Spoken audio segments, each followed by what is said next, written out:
Primeira coisa é isso. Averigue, busque, vá atrás. Existe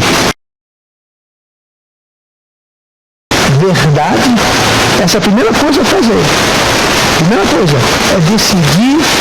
Aliás, essa é a segunda coisa. A primeira coisa é decidir se a acusação é significativa, se a acusação é consequente, se a acusação vale a pena você esquentar a cabeça. Vale a pena você tomar alguma atitude?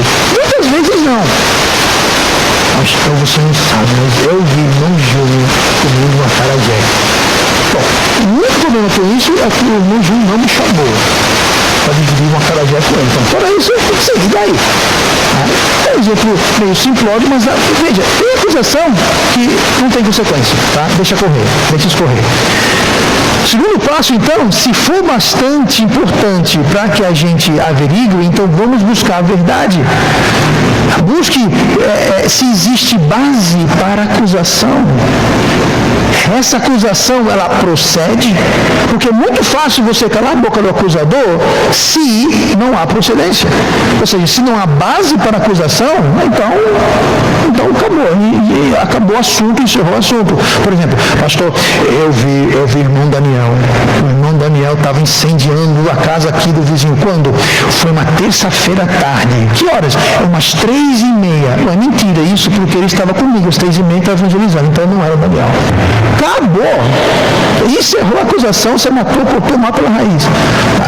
Ou seja, há procedência. Primeira coisa, há procedência. Existe base para a acusação. Tá? Há aquelas pessoas, pastores talvez, muitas vezes líderes, e em líderes aí vou colocar pai, mãe, patrão, professor. Eles se recusam a aceitar reclamação ou acusação contra alguém. Mãe, o Júnior foi... Eu não quero saber. Eu ouvi do pastor, eu fiquei sabendo que irmãos e Dani, eu não estou interessado, não quero nem ouvir essa acusação. Porque a acusação é coisa do demônio. Não quero nem ouvir. Tem líder que nem sequer aceita reclamação ou qualquer acusação. Eles descartam logo de cara. Pessoalmente, eu creio que isso não é uma atitude correta. Eu pessoalmente creio que não é uma atitude sábia. Por quê? Porque você não sabe. Você não sabe se a acusação tem procedência. E se um dos seus filhos está realmente fazendo algo de errado e o seu outro filho vem lhe trazer aquilo à atenção? É justamente voltando a Deuteronômio 29. As coisas encobertas pertencem ao Senhor, nosso Deus, porém as reveladas nos pertencem. Então, se for revelada para um dos seus filhos, que um outro seu filho seu está pintando e bordando, for revelado para ele, cabe a ele, é correto para ele levar aquilo para a autoridade competente, que é o pai ou a mãe. Mas se o pai e a mãe falam, não quero saber da acusação entre irmãos, parece muito nobre isso, né? Mas Deus acabou de revelar uma coisa para um filho seu, que foi trazer para a autoridade competente um dos pais, que parou a coisa no meio do caminho. Está errado? Você tem que ouvir. Você tem que ver se há verdade na acusação, se há base ou procedência. Precisamos investigar se há fundamento. Existe muita falsa acusação por aí? Existe. Tem muita falsa acusação por aí, mas a minha experiência também eu sei que existe muita acusação verdadeira.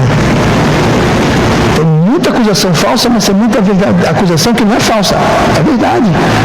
E essas acusações nada mais são do que aquelas coisas que foram reveladas de alguma forma ou de outra. Deus escolheu revelar para alguém.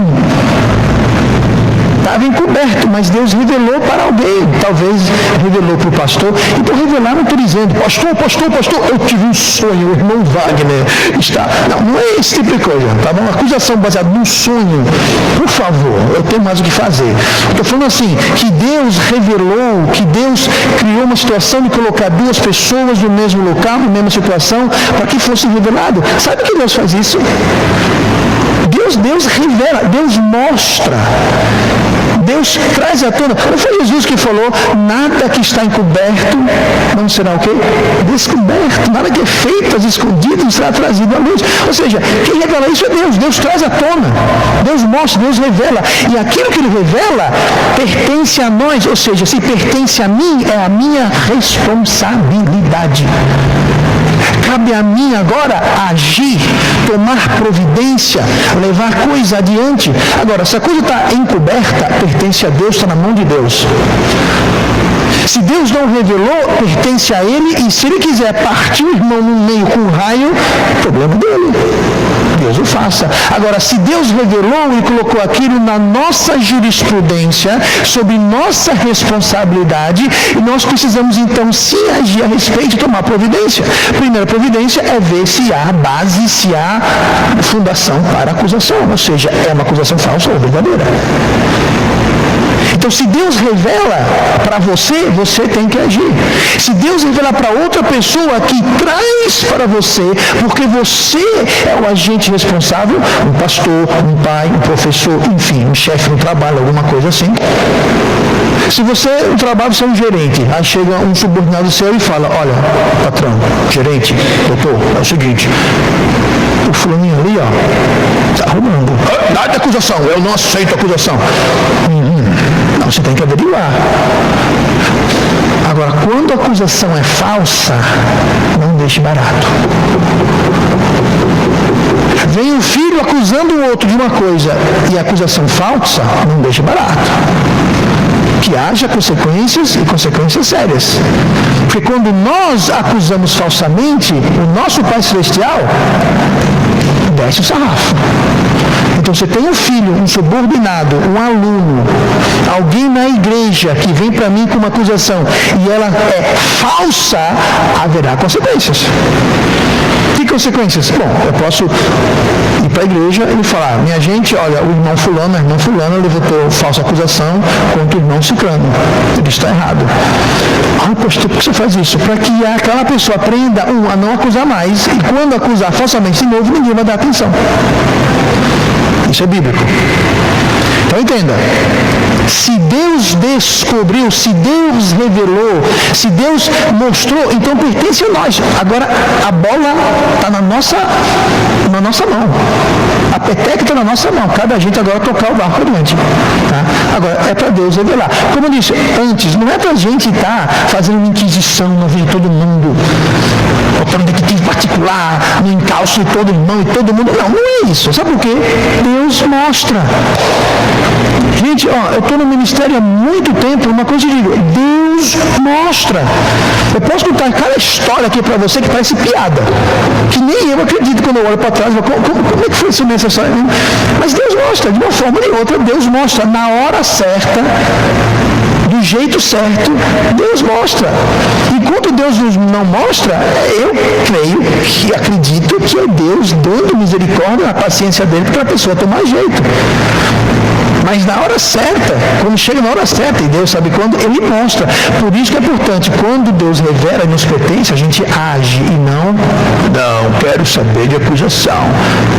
Porque eu estou deixando a peteca cair. Eu estou deixando a minha responsabilidade de lado. E seríamos omissos se a gente não investigar para saber qual e quando há procedência. Tá? Eu pessoalmente gosto quando pessoas me contam de acusações, sejam elas contra mim ou contra outra pessoa. Eu gosto. Por que você gosta, pastor? Porque aí a gente pode tratar do assunto e evitar uma injustiça. Mesmo uma acusação contra mim, o fulano está dizendo que o ciclano, é bom que eu saiba, por quê? A gente pode tratar do assunto. Mas se eu não fico sabendo, então eu não posso tratar do assunto e injustiças podem acontecer. Então, o que eu faço? Qual o procedimento? Alguém vem para mim e fala, pastor, eu ouvi a Ana fez isso e aquilo. Ok. Eu não estou sabendo, viu? Estou sabendo, cuidado. O que eu faço? Primeira coisa, eu chamo as pessoas envolvidas. Eu chamo separadamente o acusador e o acusado. e converso com eles. Uma boa. Converso para saber o que é que está acontecendo. Segundo passo, eu busco testemunhas que presenciaram o ocorrido. Quem mais viu isso? Ninguém, só eu, ok? E você que foi acusado, alguém estava lá? Ah, tá, tinha alguém comigo. Ah, peraí, então tinha alguém que viu ou que não viu, ou deixou de ver. Ou seja, eu busco todas as testemunhas. Não é uma questão de você confiar ou desconfiar do acusador ou do acusado. Não tem nada a ver com a história. Pastor, você está duvidando de mim? Não é questão de duvidar. É uma questão de buscar a verdade. É um procedimento de buscar a verdade, seguir um processo e se chegar ao fim da questão. Isso é importante porque a verdade e não o relacionamento e não a posição é que é importante aqui. Ou seja, não interessa se é amigo, se é parente, se é irmão, não interessa. A verdade é verdade. Gente, pode ser minha mãe, minha avó. A verdade é verdade. Eu sei que existe um senso, e esse é um senso falso de justiça e de lealdade. Não, é meu irmão, se é meu irmão, eu vou defender, vou mentir, eu vou encobrir. Gente, isso não está certo. Errado é errado, certo é certo, verdade é verdade, pode ser mãe, pai, avó, irmão, pode ser quem seja. Sabe, tem muito pastor que comete coisa errada, mas metade da congregação defende ele porque ele é pastor. Tem nada a ver, se errou. Mas a Bíblia fala, não toqueis o ungido. Aquele versículo não tem nada a ver com isso, gente. Tá? Se o ungido está pintando e bordando, o ungido tem que ser desungido. Tá? Verdade é verdade. Ah, pastor, porque é meu filho. Não interessa seu filho. Não interessa que é sua mãe. Certo é certo. Verdade é verdade. E o melhor favor que você faz, ah, pastor, porque meu filho, minha mãe, minha avó, não posso fazer isso. A melhor coisa que você faz é tratar com a verdade. Tem muita gente que papai, mamãe, irmão, vovô, vovó, passa a mão na cabeça, defendendo, cobrindo, mentindo. Porque filho, filha, pai, mãe, é isso, aquilo, e a coisa vai de mal a pior, de mal a pior. A melhor coisa que você faz é pegar a verdade e faz assim, ó, pode doer, mas resolve. Pode doer, mas resolve. Nunca coloque um relacionamento ou uma posição acima da verdade. Porque ninguém está acima da verdade. Nem o pastor, nem seu pai, nem sua mãe, nem seu filho, sua filha. Ninguém. Verdade é verdade. A nossa primeira fidelidade e lealdade é com Deus. E Deus é verdade. Tá? Então vamos parar com essa história de querer acobertar porque é amigo, é família, isso, aquilo. Não interessa. Porque assim que falsas acusações se perpetuam e injustiças também se perpetuam. O culpado se passa por inocente, inocente por culpado, porque tem gente aí que não está olhando a coisa objetivamente pela verdade, mas é meu irmão, é meu filho, é minha mãe, é meu isso, não interessa. Verdade é verdade. Doa quem doer, seja lá quem for. Então, nessa questão de tratar a acusação falsa, a verdade é o número 1. Ou seja, se a coisa foi revelada ou se ela foi encoberta. Se Deus revelou, para quem revelou, e se Deus não revelou, é porque Ele não quer revelar. Ou também o seguinte, não tem o que revelar. É uma falsa acusação. Deus não revelou nada porque não tem o que revelar. Vamos para o segundo passo rapidamente, vamos para 2 Coríntios, capítulo 13, versículo 1. Primeira coisa, quando você é deparado, se encara com uma falsa acusação, você não sabe se é falso ou não, é uma acusação, você vai então buscar a verdade. A segunda coisa é fundamente a acusação. Fundamente a acusação. O que quer dizer com isso, pastor? Fundamente. Comprove, certifique-se se é a verdade. Você achou a verdade? Achei a verdade. Tudo bem. Como é que você sabe que é a verdade? O fulano falou que era, o ciclano falou que não era. Ok. E aí? Tem um impasse. O Gabriel falou que foi, o Júnior falou que não foi. E aí? Foi ou não foi? 2 Coríntios 13, versículo 1, diz assim: e esta a terceira vez que vou ter convosco. Por boca de 2 ou 3 testemunhas será confirmada toda a verdade. Veja só, por boca de quantas? 2 ou 3 testemunhas será confirmada toda a verdade. Marque bem essas palavras, 2 ou 3 testemunhas. Tá? É assim que a gente fundamenta, comprova, se certifica se há base para a verdade, usando esse princípio, esse preceito bíblico. Tá? Nunca uma só palavra. Por exemplo, pastor Yasmin foi vista ali com um monte de policial apontando a arma para ela. Bom, nesse caso é verdade, eu estava lá, as armas estavam apontando para mim também. Mas vejam só,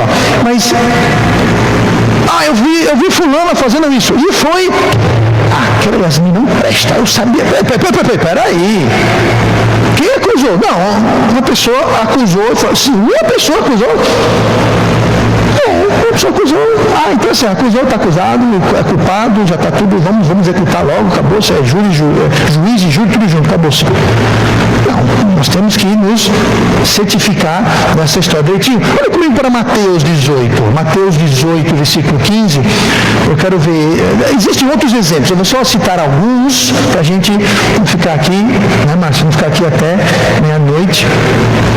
Mateus 18, versículo 15 fala assim: ora, se teu irmão pecar contra ti, vai e repreende-o entre ti e ele só.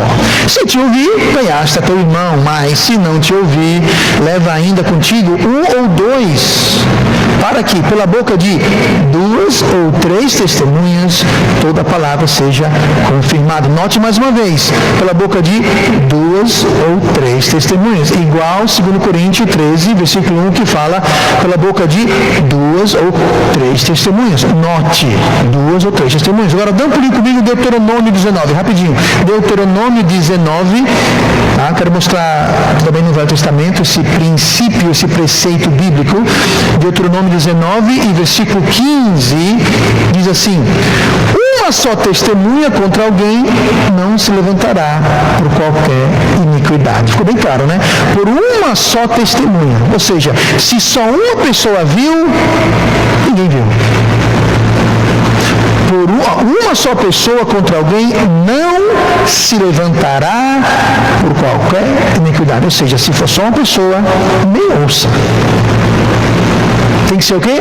2 ou 3. Mas o fulano viu. Só ele viu? Então esqueça. Não acredito. Mas vamos continuar. Uma só testemunha contra alguém não se levantará por qualquer iniquidade, ou por qualquer pecado, seja qual for o pecado que cometeu. Ou seja, não interessa qual for o pecado. Aí continua. Pela boca de 2 testemunhas, ou pela boca de 3 testemunhas, se estabelecerá o fato. Quantas bocas? Mais uma vez, 2 ou 3. Ou seja, se for uma boca... Agora, entenda o porquê 2 ou 3 e entenda por que uma só não conta. Se uma só pessoa acusa, vamos voltar para Yasmin, uma só pessoa acusa, eu chego e acuso Yasmin, eu vi Yasmin assim. Quantas bocas estão acusando? Uma. Yasmin pega e fala o quê? Não, eu sei do que você está falando. E agora? Quem está certo? O acusador ou o acusado?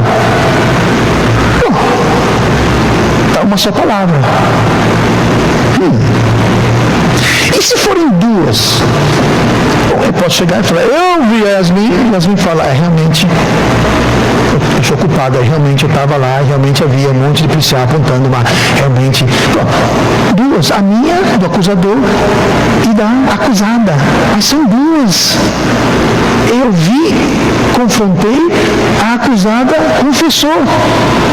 São quantas bocas? 2 ou 3. Agora tem outro cenário. Eu acuso, a pessoa nega. Aí vem uma segunda ou terceira pessoa que também viu o fato. Não é que ouviu falar, viu, estava lá na hora. Aí você tem 2 ou 3 agora. Aí você entende a importância do 7º mandamento. Alguém sabe qual é o 7º mandamento? Êxodo 20:16 fala assim: não dirás falso testemunho contra o teu próximo. Porque naquela época, se houvessem duas testemunhas levantando falso testemunho, a pessoa era achada culpada e poderia ser morta, ou expulsa, excomungada. Por isso que Deus colocou nos 10 mandamentos: não levantará falso testemunho. E quem levanta falso testemunho, há consequências seríssimas. Por quê? Porque era sério. Deus falou: pela boca de uma testemunha ninguém vai ser acusado ou condenado. Agora, se houverem 2 ou 3, sim. Aí junta 2 ou 3 pessoas de baixo caráter, baixo calibre, pessoas corruptas, mentirosas. E a gente vê isso no caso, na semana passada, vimos o caso de Nabote, que foi apedrejado porque arrumaram 2 ou 3 homens que foram subornados para levantar falso testemunho contra ele. O resultado, ele foi morto injustamente. Existem muitos casos. Jesus mesmo, ele foi condenado, não acharam falta dele, mas encontraram o quê? Acharam homens que foram subordinados para levantar falso testemunho. O resultado, ele foi o quê? Crucificado. E assim vai. Então é uma coisa muito séria. Mas hoje em dia, você pode fugir da lei humana, da justiça do homem, mas Deus está vendo. Você levanta uma falsa testemunha, uma falsa acusação, você mente sobre alguém, também não vão chamar a polícia, o BOP, a rádio patrulha para te prender, mas Deus vai te pegar. Deus vai lidar com você. E se as consequências da minha mentira, nossa falsa acusação forem sérias, e quanto mais sérias for, pior vão ser as consequências que Deus vai derramar em cima da gente, quando a gente levanta falso testemunho e falsa acusação contra o inocente. Deus está no trono, gente. Deus está sabendo. É seríssimo você começar a levantar falso testemunho contra alguém. Por isso que, aqui fala, uma só acusação, nem considere. Nem considere.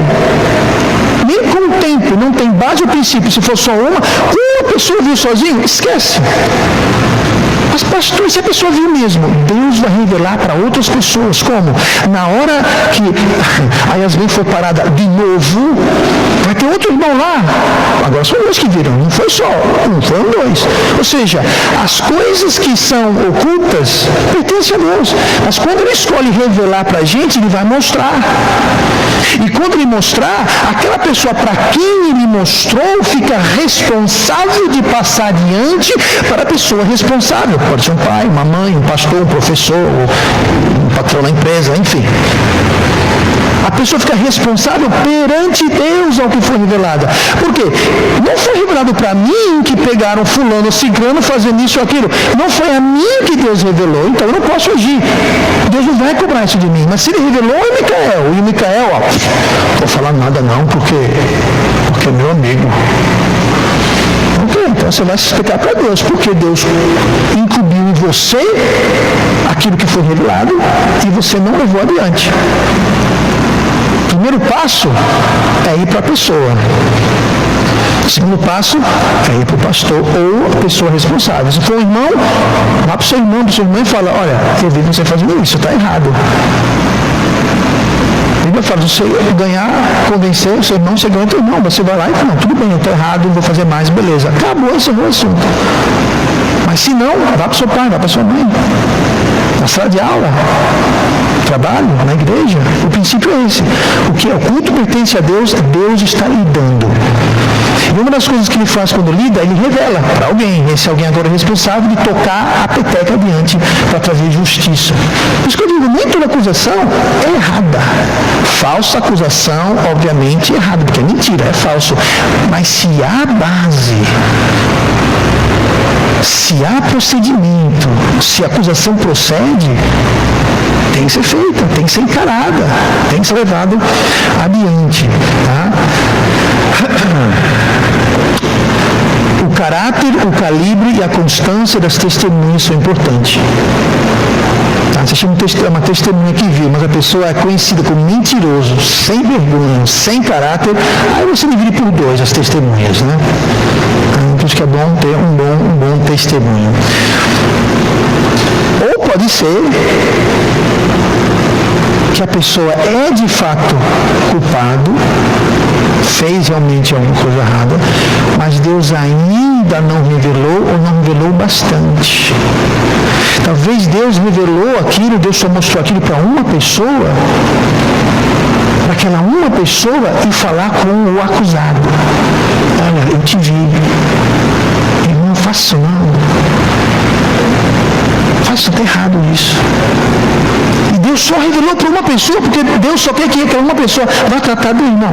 Agora, de repente, Deus fala, sabe uma coisa? A pessoa não se arrependeu, a pessoa não mudou, a pessoa continua. Eu vou revelar para mais pessoas. Para que acusações sejam feitas e que hajam 2 ou 3 ou 10 ou 1000 testemunhas. Para que a acusação permaneça. Para que seja firmada, que seja fundamentada.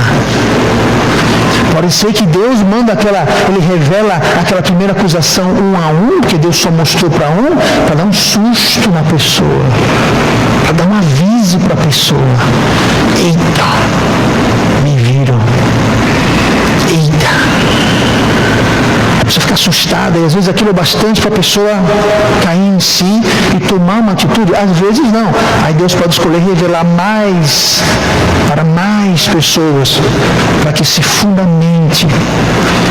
Para quando o pastor ou o pai, ou quando começar a investigar, então perceber que realmente não foi só o fulano que viu não, viu 1, viu 2, mas 10 pessoas aqui que estão confirmando essa história. A acusação, ela tem procedimento, ela procede. Pode ser isso. Mas se Deus revelou bastante, o suficiente, e se for averiguado, então é hora de agir e sim aceitar a acusação. Aceitar a acusação. Resumindo, a acusação é coisa séria. A acusação é coisa séria e não deve ser ignorada ou descartada sem antes a gente decidir se é importante o bastante para levar adiante. 2. Averiguar se procede ou não. E 3. Constatar se de fato há o que ser feito. Há o que ser feito. Porque de repente não tem o que ser feito, não tem testemunhos o bastante. É 1 contra 1. Só assim se faz justiça. Nem o falso acusado vive sob uma constante nuvem de suspeita infundada, porque tem essa. Alguém acusa alguém e não fica tratado direito, fica aquela nuvem de suspeita. Aquela conversa aí que você nunca foi constatado, porque ninguém nunca averiguou, ninguém nunca investigou, aí fica só a acusação, fica só a má fama, fica só o mau testemunho. Isso é injusto para uma pessoa que foi falsamente acusada, sem ter motivos, razão ou fundamento ou procedimento algum. É errado. Então você evita a injustiça e evita a injustiça também de alguém que teve a coragem de levantar uma acusação verdadeira e todo mundo, fofoqueiro, fica quieto, vai arrumar confusão. Também é injusto.